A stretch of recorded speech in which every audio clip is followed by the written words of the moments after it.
Hey, what's up YouTube? Skybadger here, and I'm back with another tips and tricks video in our Call of War 1942 naval series. So today I want to talk about how to defeat submarines. Not necessarily in a sub-spam environment, but the more subs they are, the more effective this can be. So quite often in Call of War 1942, you'll find yourself coming up against submarines when engaging in naval warfare. And this is purely because people like to spam them because they are cheap and easy to run, easy to use, and they're somewhat effective. So this can be a problem for many people who are not too confident in naval warfare in Call of War 1942. So this is how I go about defeating submarines. All you need for this to work is naval bombers, aircraft carriers help, destroyers, and your own submarines. So, it's incredibly simple. One of the biggest and most effective things about submarines is you can't see them. So this is where the naval bombers come in. So all you need to do is have your naval bombers scout. The reason we have naval bombers is because we need to be able to see the subs. You wouldn't fight a land war if you couldn't see your enemy.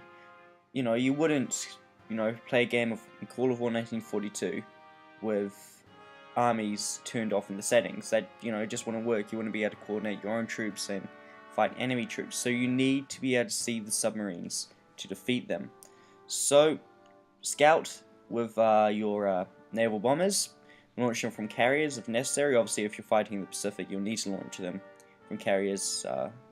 From land is just too far away to cover that much area. And then once you find them, you send your submarines and destroyers up close. And this is where you split the subs and the destroyers. So although you do not directly attack it, you use the range of the destroyers to destroy the subs before they can get close. So all you do is you situate your submarines between the subs, enemy subs, and your destroyers, and then from behind your own subs, you have your destroyers attack the submarines. And what this does is the opposition will see that their submarines are being attacked, and they will see the destroyers, but they will not see the submarines in between. So generally, if they're outnumbered, it's they have a large group of subs and you only have a small group of destroyers, they will either run, in which case you just follow with your destroyers and keep destroying them, or they will attack you if they think the group is larger.